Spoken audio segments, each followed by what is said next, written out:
back to the Kliyakar series with Yiboneh, and tonight's Parsha is Tazriah. It's actually a double Parsha, Tazriah Matzorah. The latter part, meaning most of the part of the double portion, is going to deal with what we call leprosy in English. It's not really leprosy, it's Tzarat. Tzarat is a metaphysical illness that actually is a form of prophecy, because it tells the person what they're doing wrong and what they basically need to do to fix it. Usually, I mean, this is the case, the general rule, and it's like, I'm going to tell you it's 100%, just you have to do your own investigation, that what we call punishment, when God punishes somebody, it's not a punishment, it's not a good translation, but it's God's way of giving you an exact measure, an exact sign of what you need to do to fix yourself. We're just not aware of it most of the time.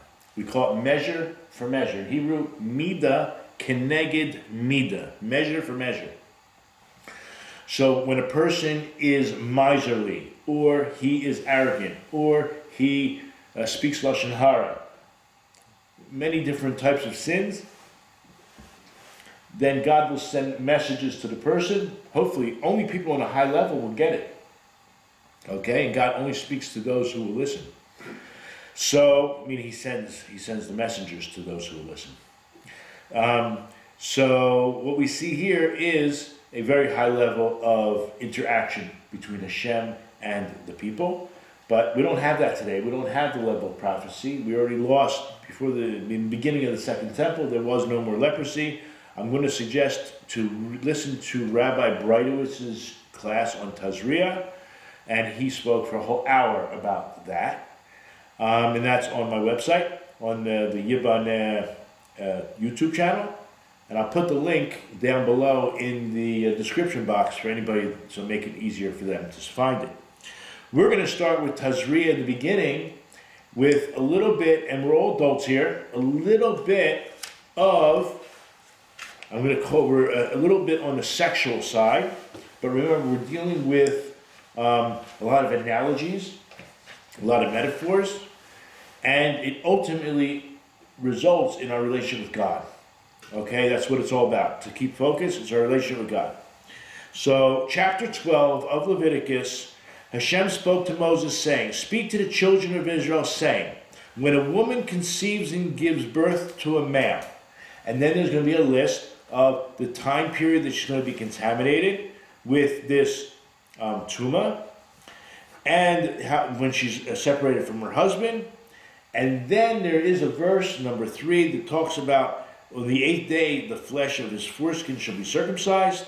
And then it goes on in verse 4 and discusses an additional 33-day period that she remains impure and cannot go to the temple, and in order to give the korban, the offering, that's described not on the sheet that we have here, but in the rest of chapter 12.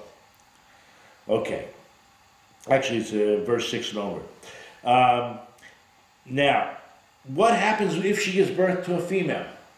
So then it is double the amount of time, and obviously it doesn't mention anything about the 8th day cutting off the foreskin of his flesh. But instead of 1 week, it's 2 weeks, and instead of 33 days, it's 66 days.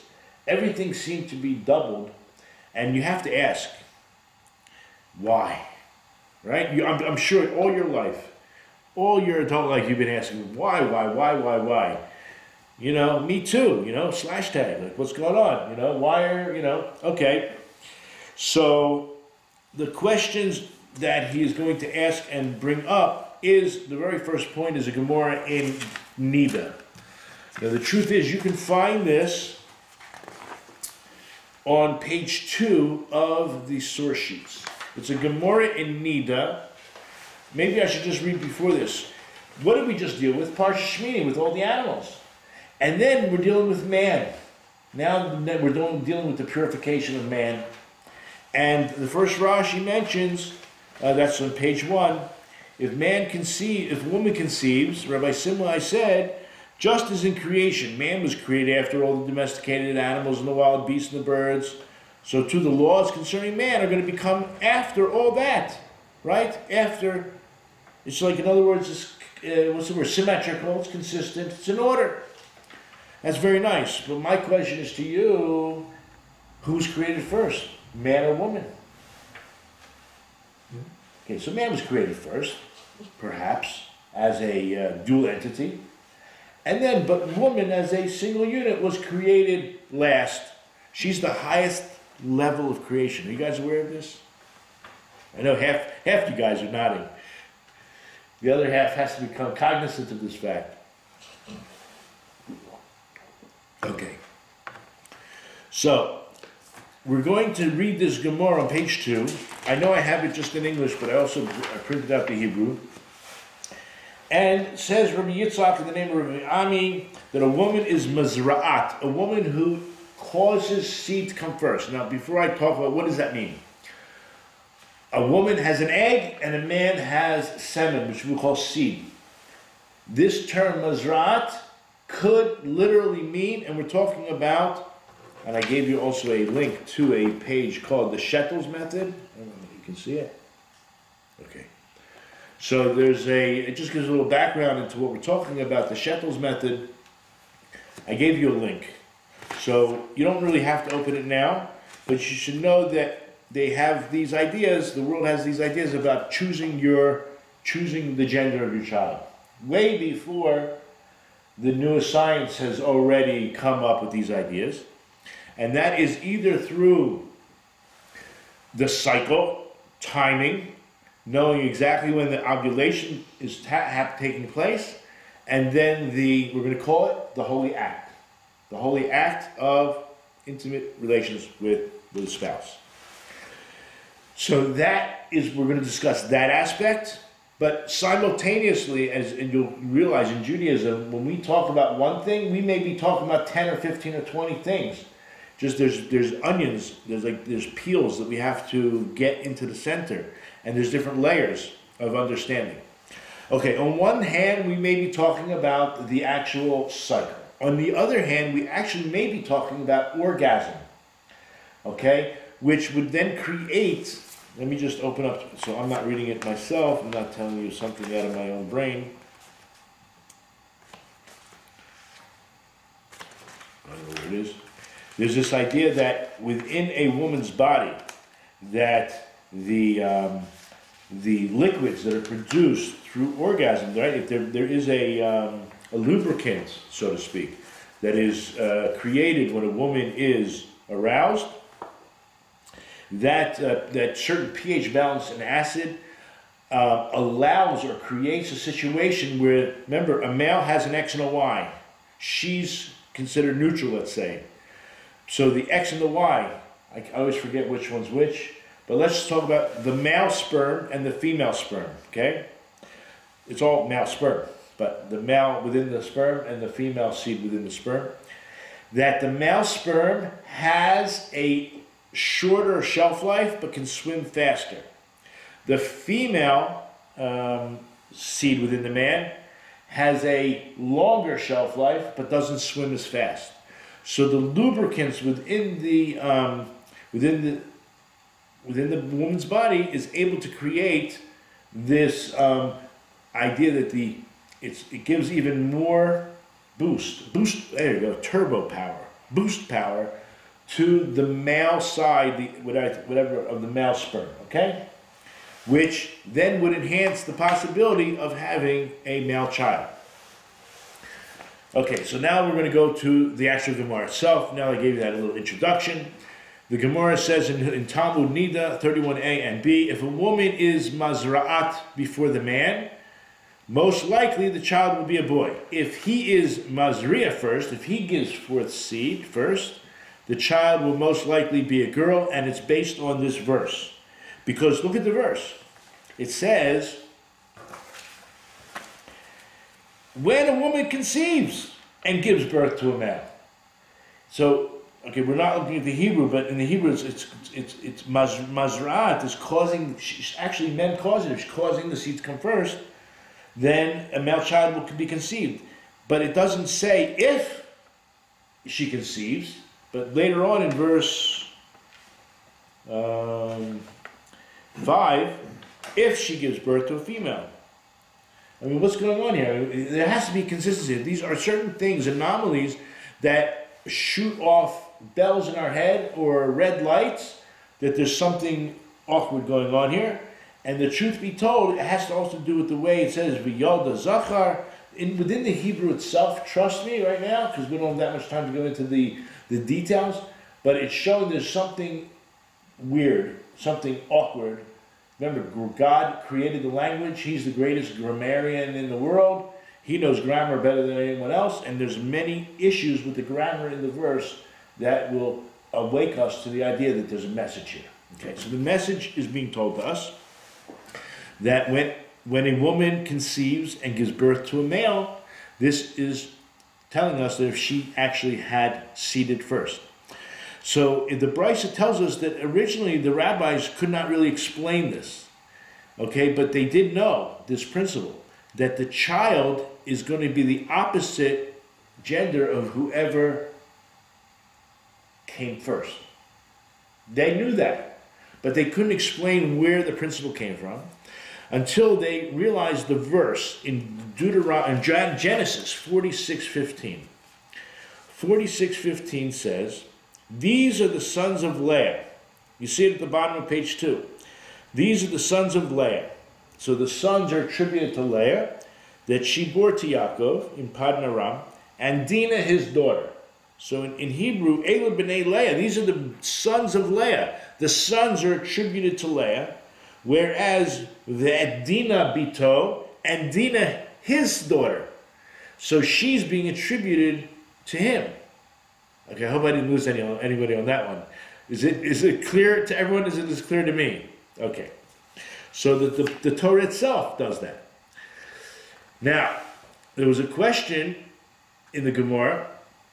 How can that be? That somebody can actually predict how many children and grandchildren, what they're going to be? Male, females? So there is a verse, and I think this is in 1 Chronicles 8:40.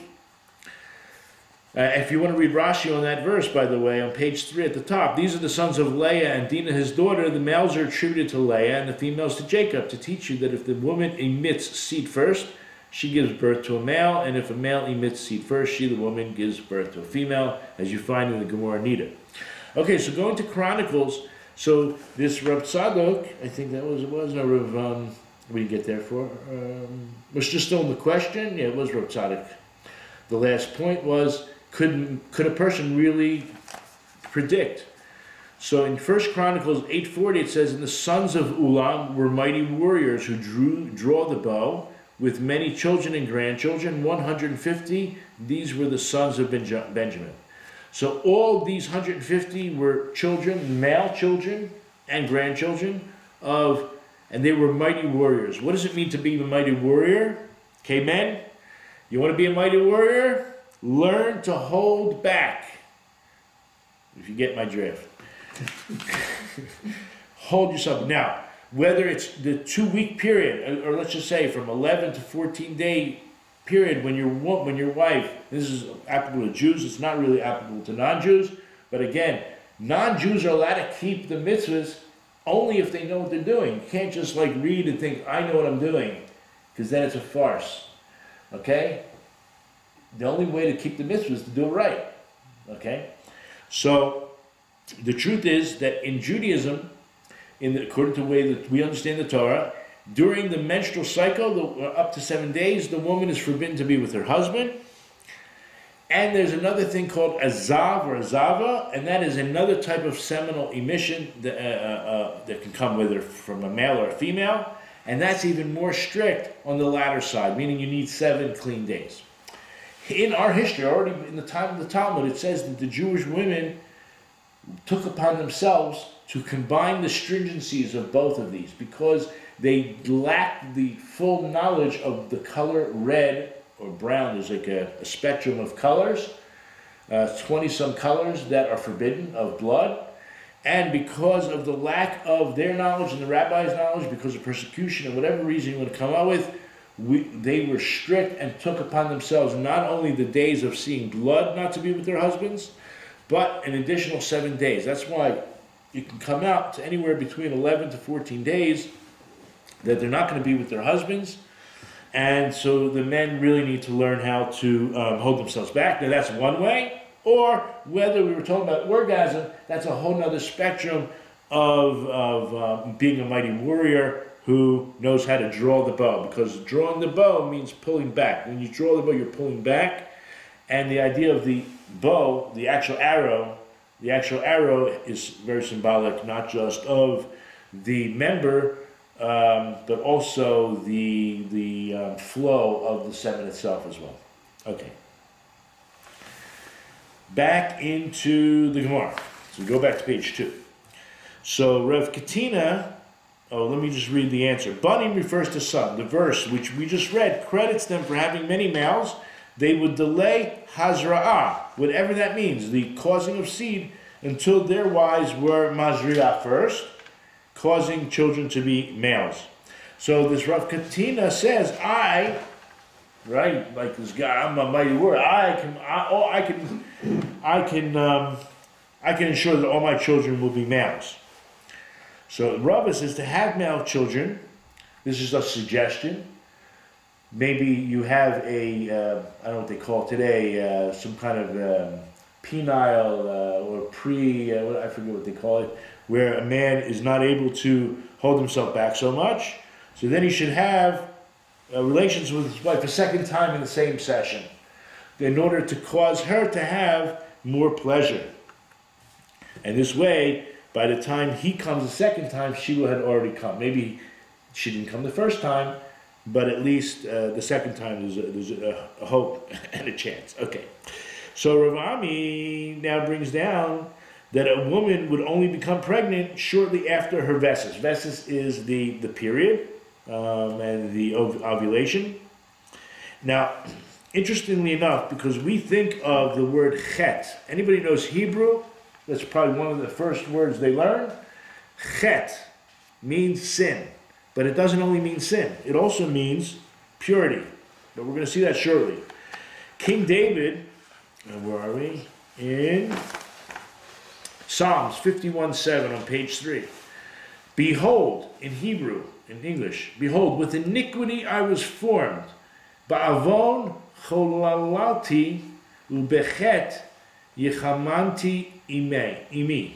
And with sin my mother conceived me. Now, before we read Rashi, we should understand that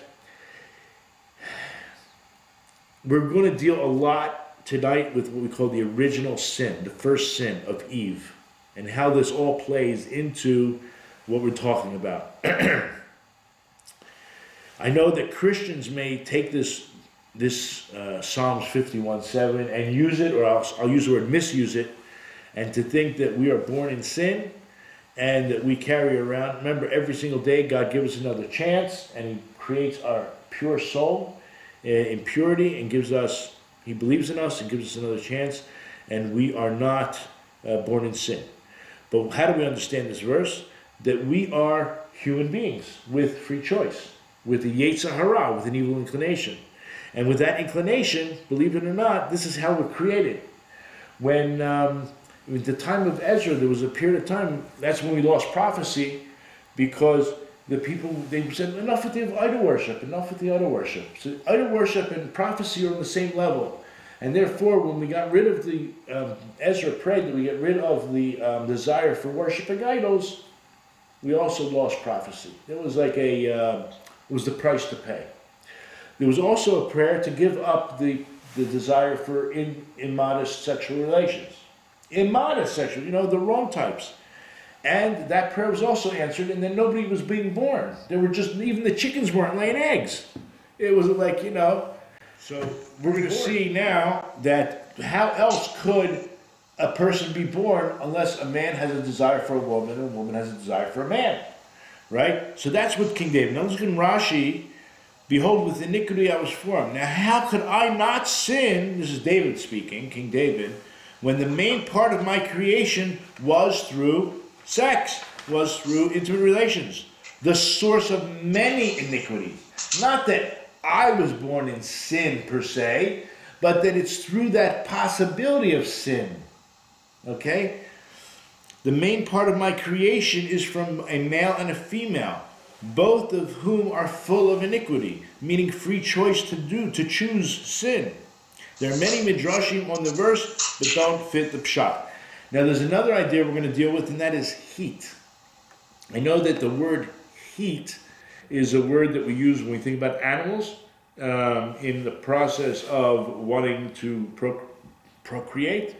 And I don't want, God forbid, there's going to be many times during this class that we're going to use words that, chas v'shalom, we're not equating anybody to an animal, certainly not women, but there is a certain natural heat within this relationship, and especially in a woman, and perhaps because of, maybe that's where they got it from, not, you know what I mean, the real source is the heat inside of the woman, and then they took it and applied it to animals. So it's not the other way around, okay? So as an example, if you look in Genesis 30, verse 38, when Yaakov was, I'll use the word, scheming against his father-in-law's scheme, the father-in-law Lavan wanted to rip his son-in-law off, and basically had him work all these years and was going to give him nothing in the end. So he kind of tricked him. He says, oh, yeah. You know, you can only have these types, those types. And by miracle, which it wasn't just a miracle, it was through Jewish genetics and invention, that, that Yaakov was able to create through pictures, through symbolism, while these animals were having relations, the symbols that he showed them were able to create the patterns on their skin. As an example, I'll tell you that when, okay, this is for the men, okay? I know that people say, you're not thinking with your right head, right? You think with your head, not your other head. So the truth is that in Judaism we say that the brain is directly connected to the scrotum, okay? In fact, the testicles even look like, or, you know, they're shriveled up a little bit, maybe like little brains, you know? So there is this idea of a head, and there is a connection through the spinal column down to the base. And where am I going with this? That what we have in our minds, we're talking about, as we spoke about in the Halacha series, washing your hands before sex. You're about to go into the Holy of Holies. It's called the Holy Act. That's what it's called. It's a very holy act, and it's the most intimate thing. And in fact, when we talk about knowing God, the word knowing God is yada. Poor network connection. To actually know God. So when it comes to knowing a female, you don't walk on the street and mention, oh yeah, I know her in Hebrew, because that would imply that you know her biblically. And that's, you know, unless she's your wife. So the word yada is an intimate knowledge. Okay, so that's how we have to have with our wives, and that's how we have to have with Hashem. And when you know a woman, she's not your mate, you say, ani makir ota. You just happen to recognize her. It's a distancing in the relationship. Yeah, I know who I'm talking to. I want to tell you a story about, in the Gemara, there was a Jewish couple, and they gave birth to a black child. So, of course, what were they thinking? What anybody else might have thought. Maybe there was a little bit of hanky-panky, or the mailman, or whatever. So they went to the rabbis, and the rabbis were discussing it, and they went and they investigated the bedroom. And in the bedroom, on the wall, was a picture of a black man. What we have in our minds have an effect, not only on the world, but this is the proof, on the seed that is now directly connected between our brain and our scrotum, and at the time of the intimate relations, you're not allowed to think of any other woman. You're only allowed to think about your wife. You have to have holy thoughts. This is okay. You're obviously allowed to talk about things that can be aroused. You know, foreplay and all that is permissible. You can joke, you can laugh, and all that. But it is a serious moment, at least to be thinking about the holiest things of creating a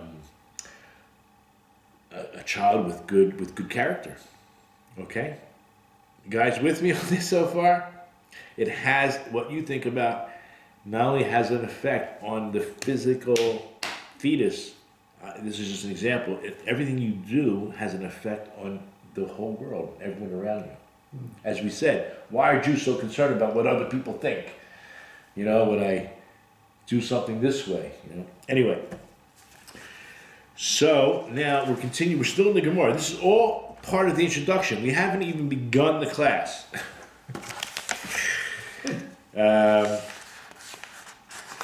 So we wanted, it's okay. So the verse that I just mentioned, there's another verse. Oh, so we saw again 57:1. But I want you to know that the word chet can also mean pure and holy. And if we look in, if I'm not mistaken, it's on page 4, number 6 and number 7.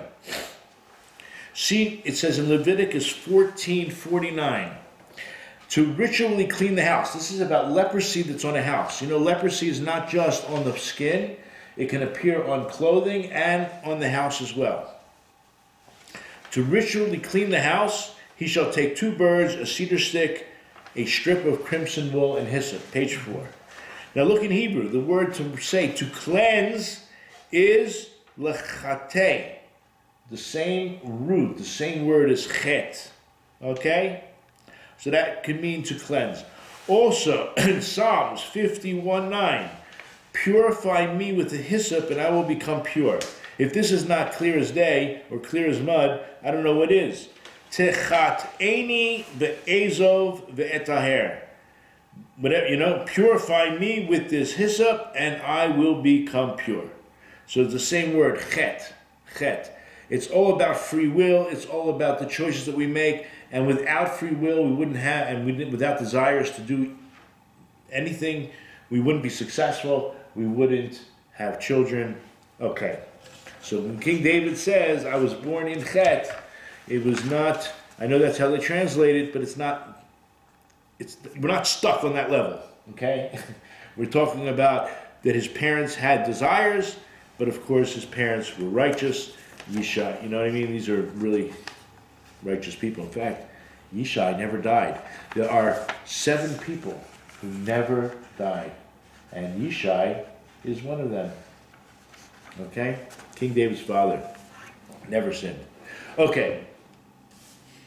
So let's go now into the Kliyakar. Now we're ready to start. Okay. So that is how we started. By just telling us about this piece of Gemara, that if the male seeds first, then it's likely to be a female child. And when a woman seeds first, it will be a male child. Okay, because that's how it starts, right? The woman seeds first, so you'll have a male child. And according to the Kliyakar, he says, everybody knows this is a fact. This is a natural fact. No problem. And I gave you the link to the Shettles method. Not everyone agrees, but let's just say there's enough proof that it's likely. It's not there's nothing 100%. But if you combine the timing method and the orgasm method, and there's a few other ideas, it's only likely. It's all comes from Hashem, and there may be many reasons, right, why it turns out to be a female or a male, but we make the effort. All deeds matter. We make the effort, if you so desire. And there may be a reason why one would want a male first, and that is because there's many more mitzvahs you can do with the son, such as circumcise him, plus, if he was a firstborn, the pidyon haben, the redemption of the firstborn. And, of course, there's going to be, in the end of your life, inheritance issues. But maybe you need a helping hand around the house, or maybe vice versa, okay? But apparently, Chazal tell us that women actually do want to have male children first. But we'll find out why. So what bothers the Kliyakar? The first thing he brings up is, what in the world is all this doing here when we're talking about Tumah, impurity of 7 days and 14 days and 33 days and 66 days? What in the world are we dealing with all this, these issues of choosing your gender? And the second thing he's bothered is What do you have bris milah? Right in verse 3, just pops in there out of nowhere. Like, what do you need bris milah here for? When you have a bris milah means circumcision, you have that concept in other places in the Torah. What is it doing here that I need to know that on the 8th day there's going to be a circumcision? Very awkward. So he begins by telling us that there's a reason why the milah is done on the 8th day, and it's interesting because we just had Parsha Shmini. Shmini means the 8th day. So he says, in order that everyone should be happy, both the mother and the father should be happy. Can you imagine you're at your son's bris, family from all over the world have come. You're going to enter the child into the covenant of Abraham, and it's just a glorious day. And you can't hold your wife's hand. You can't be with your wife intimately. So all your guests are all happy, and you're like a little bit like, you know, thinking about that bloody mess, and it's still bloody, you know, in your mind. But no. So as we said that, remember, originally the menstruation cycle of Gneder was only up to 7 days, and that was not a problem. Of course, today I mentioned that we're strict and we keep additional days. Altogether, it comes out to about 11 days or more. Okay, guys, you can handle that. Anyway, so what happens on the 8th day? Everyone should be happy. It shouldn't just be them being sad. And that's brought down in the Gemara as well. And that's the reason she is only tameh for 7 days. We're talking about time now. We're not giving the reason. Okay, we're going to go into deeper ideas of reason. We're only dealing with the timing issue. In order to resolve all the issues, he's going to come up with one conceptual answer. So he starts by saying that all this impurity is actually coming in a very natural way from, I'm going to say it in Hebrew, and I'll translate the best I can, from Chet HaKadum, from the original sin, from the first sin, from the earliest sin. Meir, how would you translate Chet HaKadum?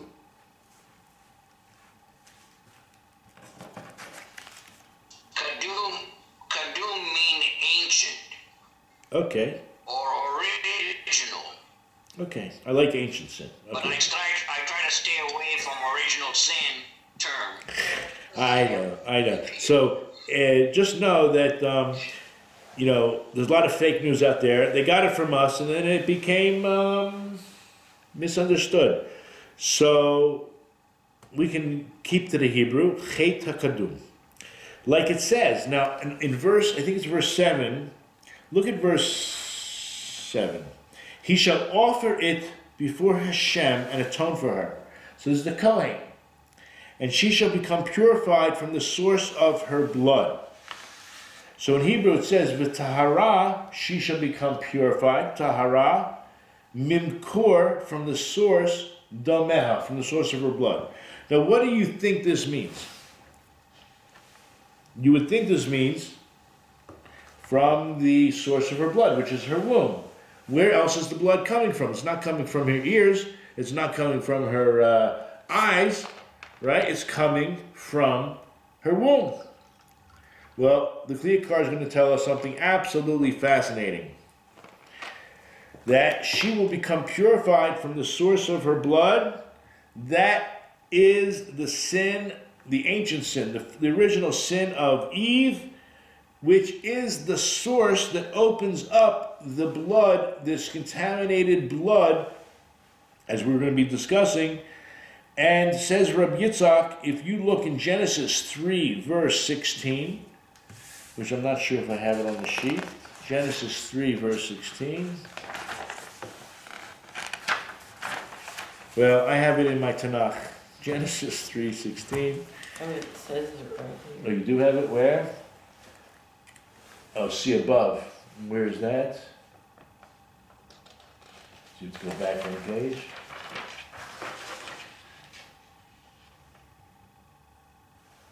Yeah. Yeah. Bottom of page 5. Oh, you do see it on page 5? Okay, I don't know. I'm going to look in my Tanakh. It's Genesis 3, verse 15. And it says like this. I'm sure it's on the page somewhere. I don't know why I can't see it. To the woman he said, this is what God says to Eve, I will greatly increase your suffering and your childbearing. Can you imagine? In pain you shall bear children, yet your craving shall be for your husband, he shall rule over you. So in Hebrew it says, El Haisha, to the woman, Amar, he said, Harbe arbe itzbonech, a double language of increasing. Increasing will be your suffering. So the double language implies what? They could just say surely increase. But the fact that it's double means there's two concepts here. And the two concepts relate to two types of blood. The blood of Gneder, the menstrual dam, and another blood that you probably never even thought of being part of the reproduction process, and that's called the dam basulim, the blood of virgins, meaning the membrane called the hymen.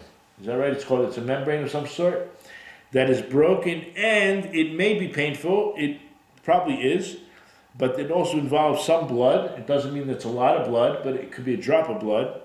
But there are these parts of the reproduction process that are uncomfortable, let's say. Okay, you guys with me? Great. It's also in... Rabbi Aaron? Yes. Rabbi Aaron? Yes. Is the harbe is with a hay, and then the second one's with an olive? Why is that? No, resh bet hey, that's the root. The aleph on the second word is I. In other words, this is God talking, right?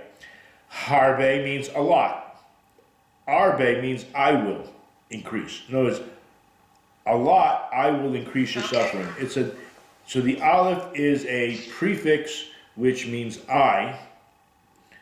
Harbe, I'm not sure what the definitive hey here means, but that answers your question. The root is resh bet hey, Rabbi.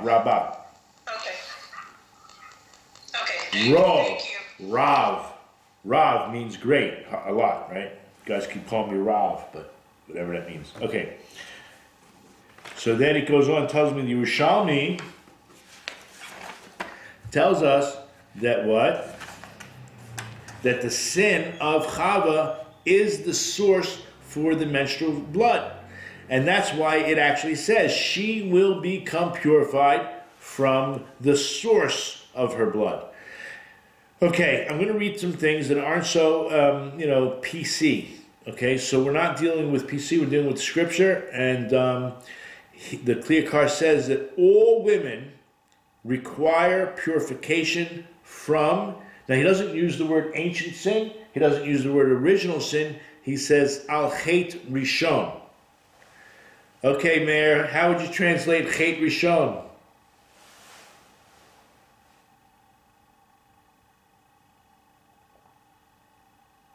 Okay, I'll translate it.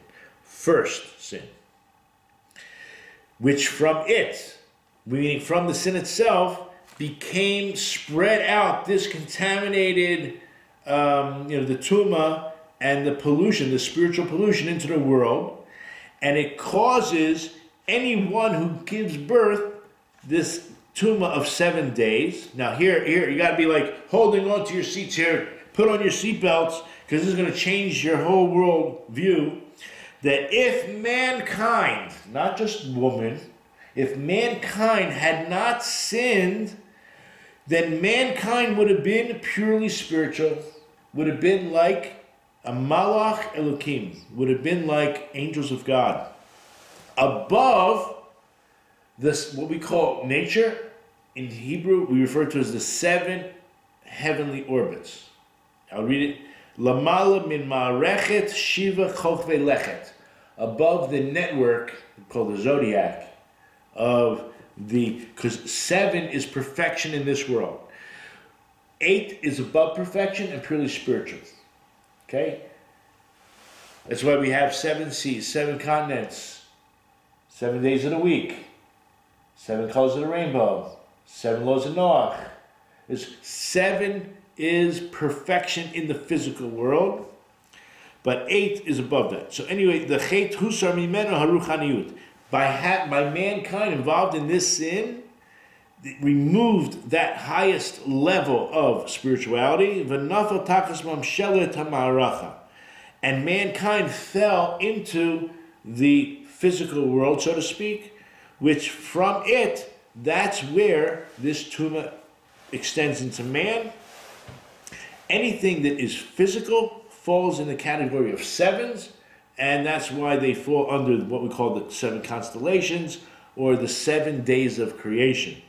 Anything that is 8 is purely spiritual, as even the symbol, or in Hebrew we call semel, the icon, if you turn the number 8 on its side, it looks like eternity. And that, in Hebrew, is the Ein Sof, which is another name for God. Okay? God is the Ein Sof. There is no end. Without end. Eternal. Which is above the physical world. Even when we just had the 7th day of Pesach, and we sang a song called Oz Yashir Moshe. Moses then sung the song. The word Oz is Aleph Zayin. All the Oz's in the Torah are symbolic of the Aleph that rides on this Zayin, meaning 1 is riding on 7, which is 8. So these are all messianic. We're talking about that Moses will be resurrected. In fact, the soul of Moses is the Messiah. The Messiah is reincarnated into every generation, and the only reason that he doesn't fulfill his mission is our fault, not his fault. Okay? In other words, there are fake messiahs, and then there's failed messiahs. So the fake messiahs, we all know, we all have plenty of them. The failed messiahs, it's not their fault they failed. We're not ready. We're deserving. Okay. Any questions so far? So now we're going to continue.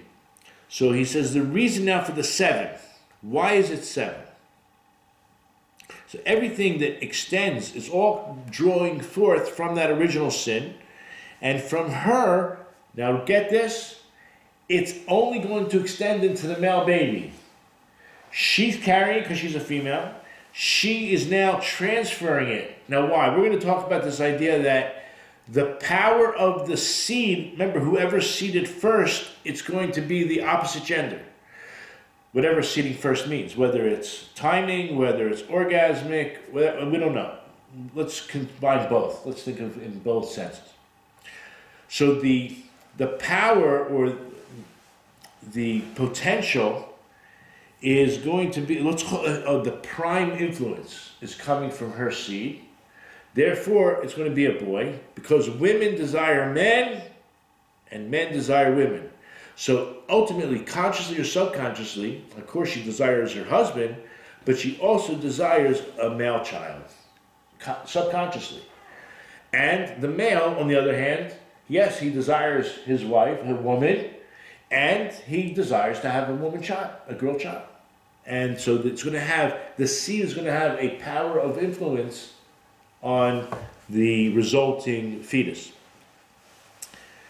So I get excited, I lose my place. Okay. So because the woman seeds first, it's going to be a male child. If that's the case, what we're saying is that the seed of the woman is the ikar. The word ikar means prime influence in the male child is being born, and we're not at all concerned with the male seed, meaning the father's seed, because it's considered secondary.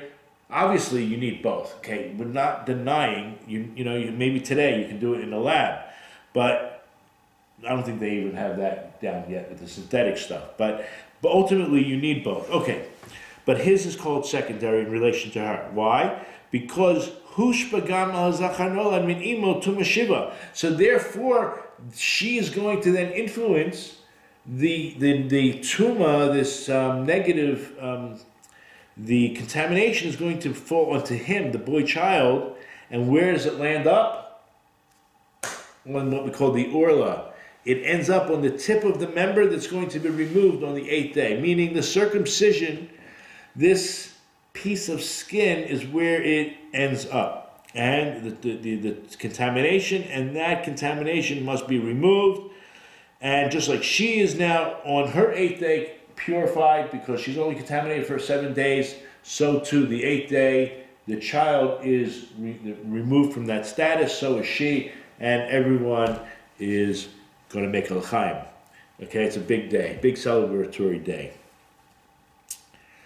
So Chazal tell us there's a story in Psachim and Samach Bet, that's Zion, Tzadik Bet, sorry, 92a, that explains that when one separates themselves from their urla, it's like they're separating themselves from the dead. Okay, so that's not, we're not going to discuss the whole story here, but there are obviously hints to that. Therefore, it's specifically on the 8th day that the child will be circumcised. Just like the mother becomes pure, so too the child becomes pure on the 8th day. But nobody can be, doesn't seem like the child or the mother can be without that impurity for the 7 days. So just like the mother has the tumah for 7, and she is purified on the 8th day, which is a purely spiritual day. Okay, so that's all taken care of when the male child is born. What about a female child? So there is no tumah extended to her, but the mother, I'm just giving this over, the mother brought another female into the world. So she has to atone and make some kind of a kapara, not only for her 7 days, but also for her daughter, child, for another 7 days. So that's why we're going to see the length of time being doubled. When it comes to a woman, it's the seed of the father that's the prime influence on having that female child, because the male came first, therefore a woman will be born, just like that the male himself does not have any tumah, there's not really any tumah for 7 days. It's specifically in the Orla. Why is it that the male doesn't really carry this? Maybe we're talking about the father. The father doesn't carry any tumah. There's no tumah in the man really, because it was specifically Chava, Eve, that had this. And I don't know how to translate this. That the snake placed the contamination upon. Okay, it was only Chava that the snake placed the contamination upon, and not on man. Okay, therefore, that the woman, the child that's being born as a female, does not carry any tumah at all, because it's coming via the influence of the father. So this actually, he claims, this helps answer up heretics who make certain claims. He doesn't mention what their claims are, but he does make a vague hint that they say that if a male child needs some type of fixing through the removal of the foreskin, so how do we fix the women? So this implies to me that there are these, mostly Muslims walking around this planet thinking that genital mutilation is a positive act. But we say no, women are born perfectly. They don't need this fixing. Okay, you hear this, women? You guys are perfect. It's the okay.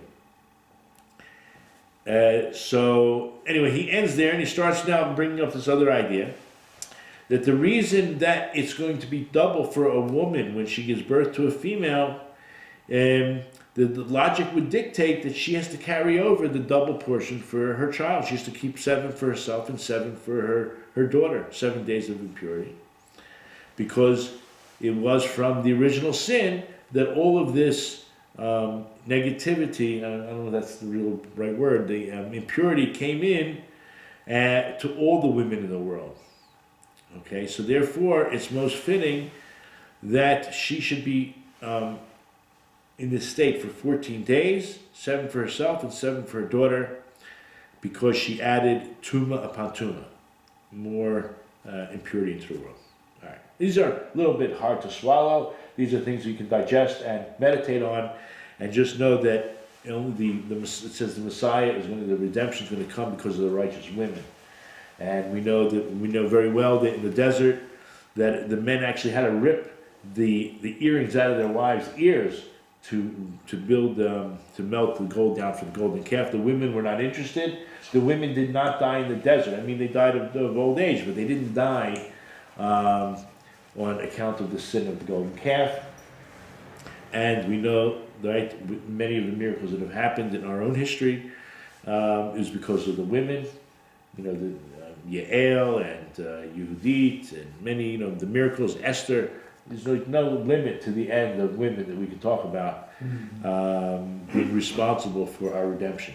Okay, so, and don't forget, they're going to also, one of them are going to be the mother of the Messiah.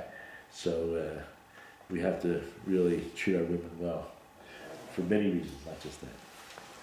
Okay, for this reason now this is a little bit metaphysical, right? For this reason, we say, I don't know if you ever heard that it takes 40 days for the embryo to develop. At least in Judaism, we say that one may pray up to 40 days if they want to have a male or a female. In other words, there are things you're allowed to pray for.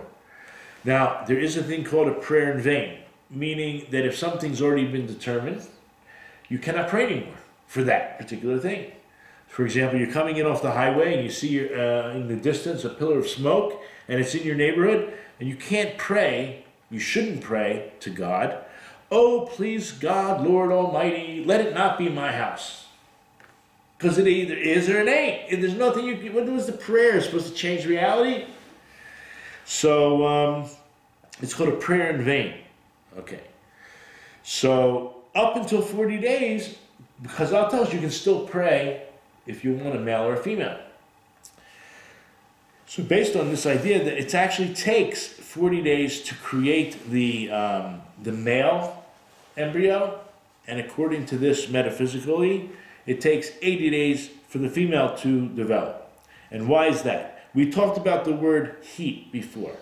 So because at the time that the seed is still hot, or is more hot, which we're going to talk about being a male, because it's coming from the influence of the mother, and the mother's in heat, or the mother has more heat. We'll talk about that in a second.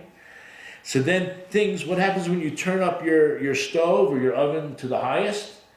It might burn, but it should cook quicker. It'll come to a boil quicker, right? So that's why, apparently there are some women in this world who are able to look at another pregnant woman and figure how it's being held, if it's a boy or a girl. I don't know if it's 50-50 chance. I heard it's a little bit greater than 50-50, but it depends how the child is being, how he filled the stomach. So apparently the boy fills the stomach quicker in a certain way because the heat is up, which we'll explain shortly, because of the woman's seed.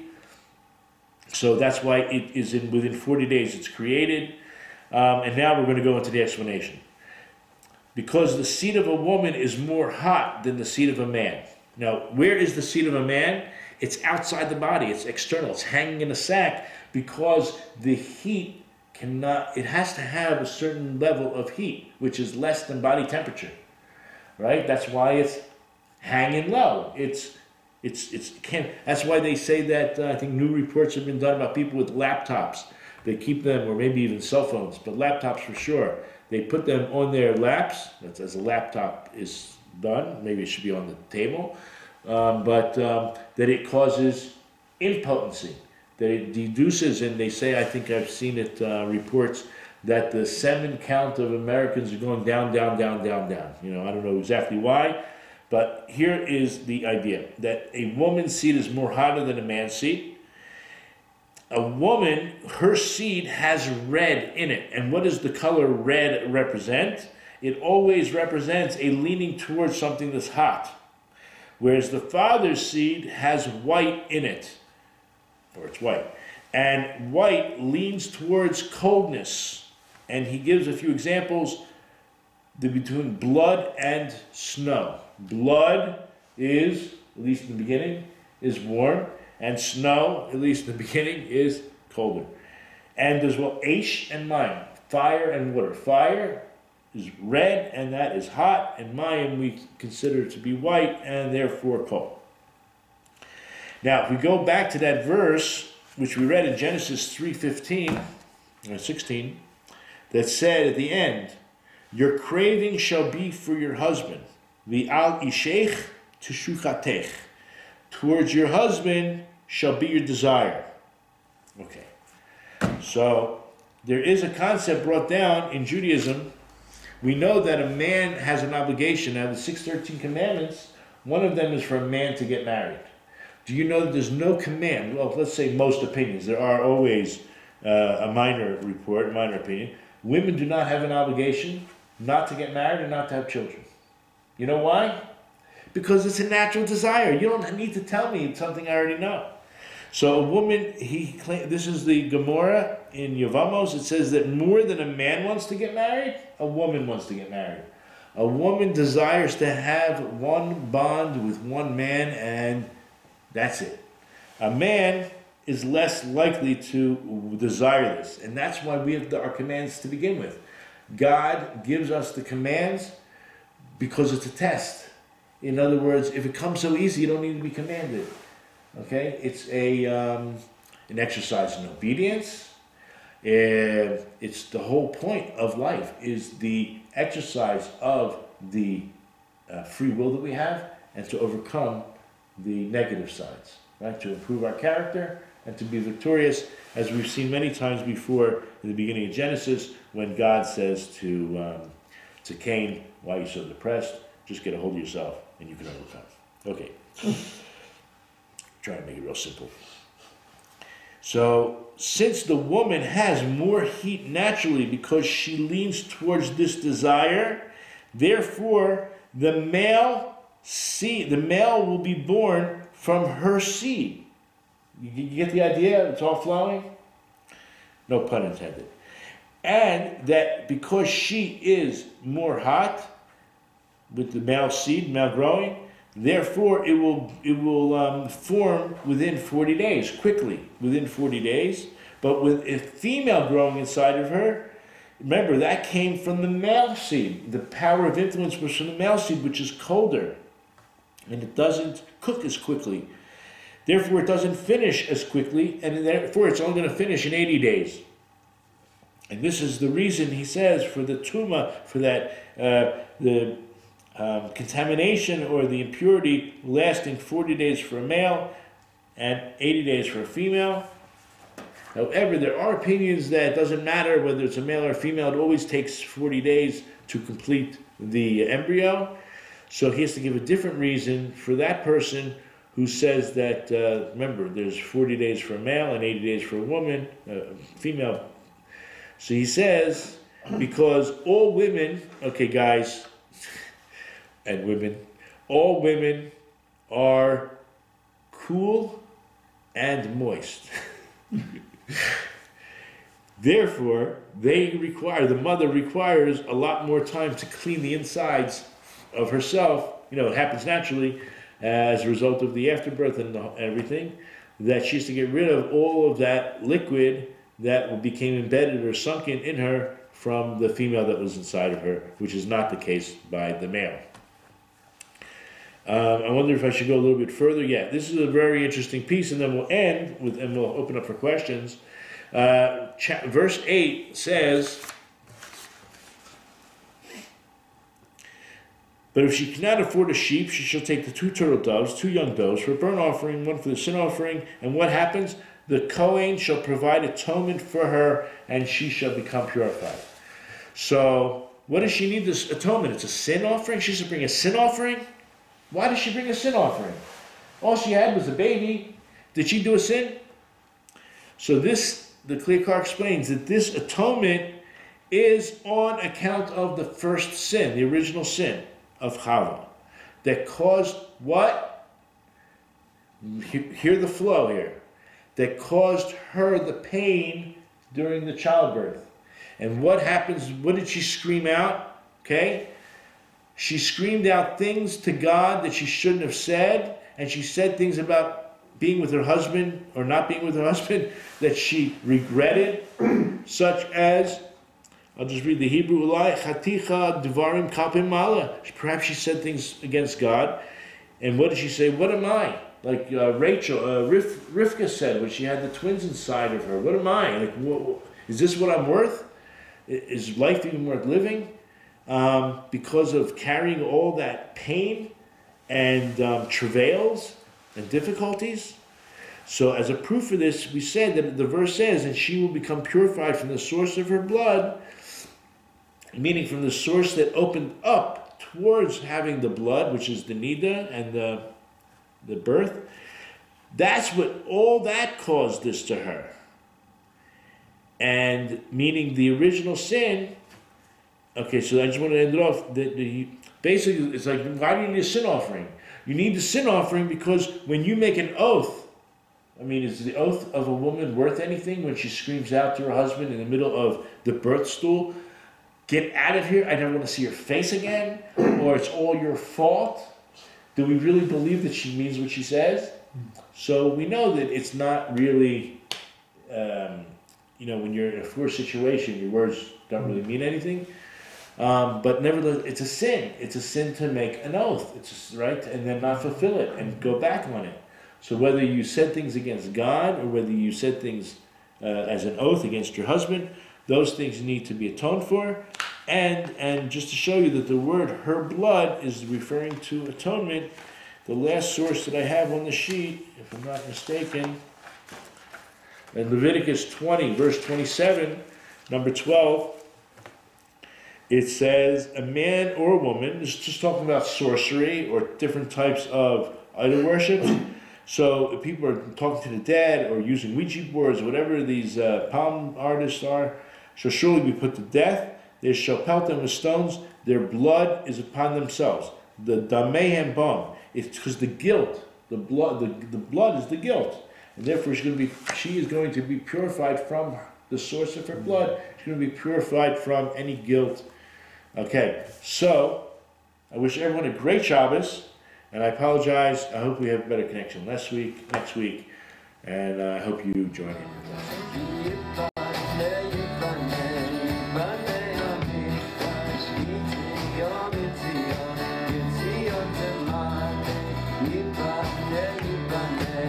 Yiboneh Archives,